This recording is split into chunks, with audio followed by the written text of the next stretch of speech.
question, I have a question. How many of you hate musicals / plays? Hands up. I know more than one of you hate musicals. See, there we go. Well, I won't say hate. Now, how many of you hate, or hate's a strong word, dislike the concept of a theater kid? I know you guys that have. Okay. Now, how many of you hate Andrew Garfield, or Timothy Chalamet, or Ariana Grande, or Sebastian Stan, or Joe Locke, or more importantly, the guy who pretty much kicked off the whole actor Hollywood thing, and you know, theater kids are in everything. Who's the guy who played Wolverine? Hugh Jackman. I know, he's the biggest theater kid of all. And you would see that all over TikTok. You've seen the one guy who just drops his jaw and mimics Hugh Jackman. Now, close your eyes for me, and I know this is gonna be really weird. Raise your hand, I'll play a video and a sound will come out. How many of you guys have heard this TikTok song? Just close your eyes. Please. Jesus Christ, it muted itself. The dramas, the dramatiques. So straight to DVD. No, really, earnest.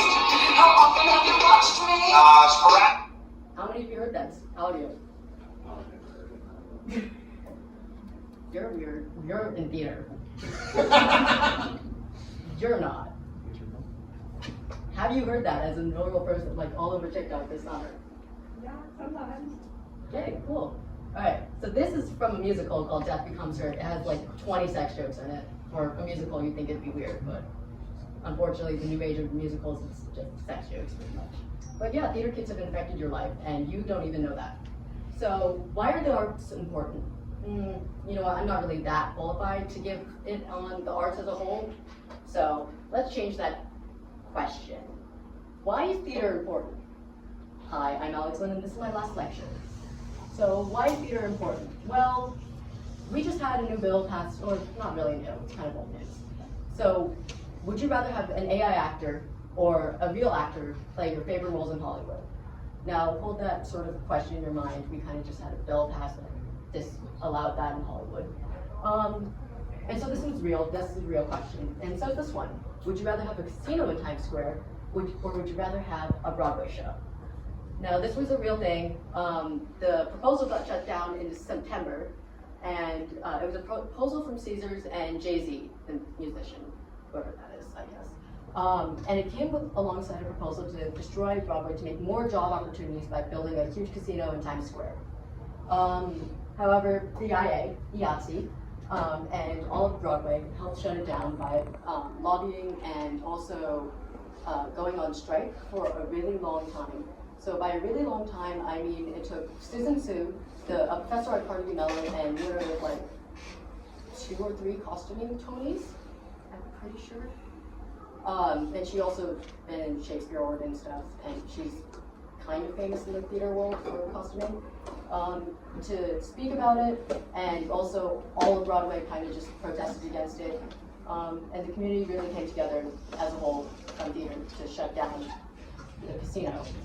Now, why is theater important? Now, I asked a bunch of people, mostly actors, the first 3 are actors, the rest of them are all going to be technicians. Why is theater important? Now, Kaylee here gave me a whole paragraph, but I'm going to highlight what I found important from her answer. The arts provide an escape from the rest of the world since it's not based on what society considers intelligence and creativity. Now, if we go back to the previous slide about the casino, yeah, they were trying to shut us down because they wanted money.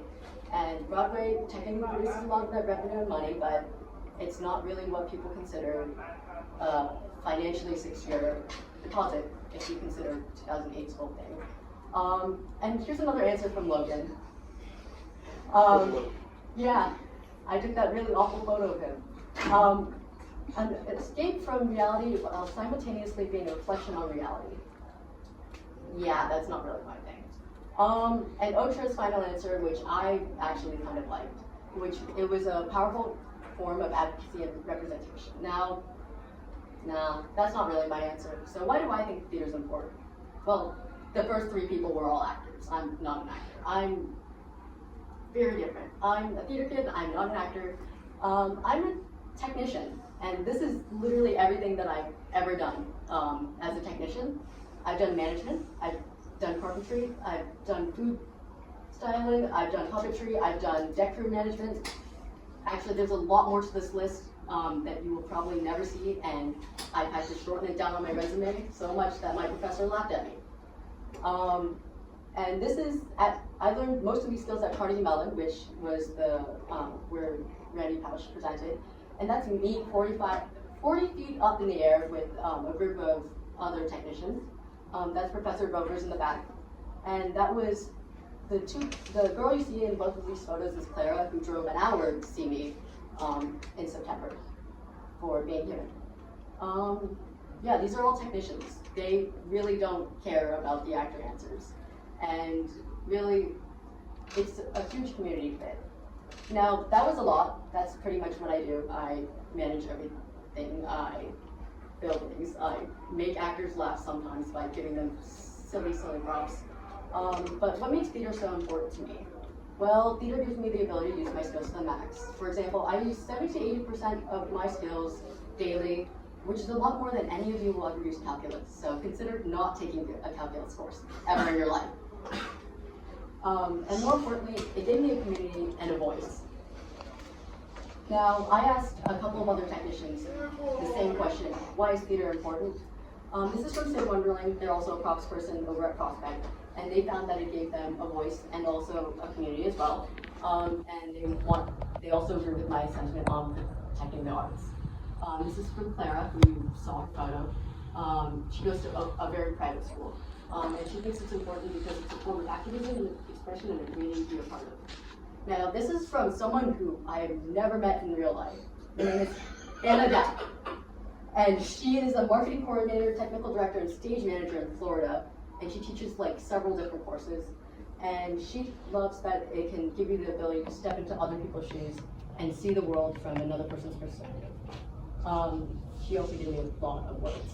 The next person, none of you will ever meet, and I don't think any of you will ever hear of them unless you search up their portfolio on the website. Her name is Jill Adderman, and she goes to Carnegie Mellon as well.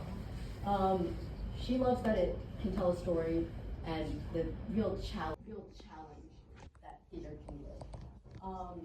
Theater is a reminder of life, and honestly, I think if a lot of you saw theater from a different perspective, you would see that. For example, Shakespeare in Romeo and Juliet has over 20 sex jokes, which none of you have ever gotten. You've never read a Shakespeare? Okay. To quote another professor, Shakespeare just wrote hard smut. Like, the man wrote sex jokes in every single play. Like, every single play that he's ever written, if you can search hard enough, you will find a sex joke in there. There's an entire musical in which the man just made sex jokes. There are at least 2 musicals that have him in it, and he just makes sex jokes the entire time. And just boasts about himself the entire time. And then these two are from very professional technicians. This one down here is Kate Devane. She's currently working on Liberation, but she worked on a show with Daniel Radcliffe called Merrily We Roll Along. She's the Broadway lighting operator, and she likes that it tells stories as well. Maria Miller, who I had the chance to meet, is swing crew, which basically means she can fill in for every single job on a tour. And she likes that it can also give us the ability to see things through other people's eyes.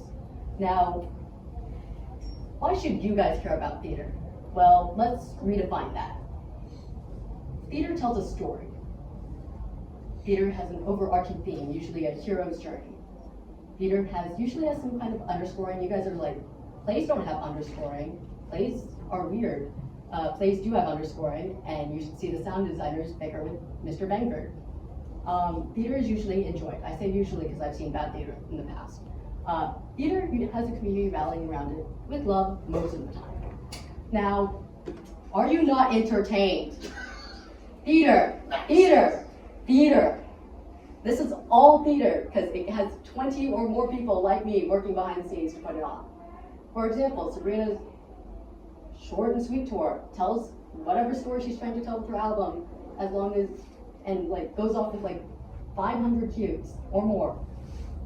That time she performed at the Grammys, also theater, because that would have been a safety hazard if she had actually fallen through those stairs. Kendrick Lamar's Super Bowl tour had over 100 people working on it to assemble it at halftime. And it told his story through the lens of a cultural phenomenon. So, is this not theater? Does anyone want to argue that it is not theater? No one wants to argue that it's not theater with the definition that I have just provided.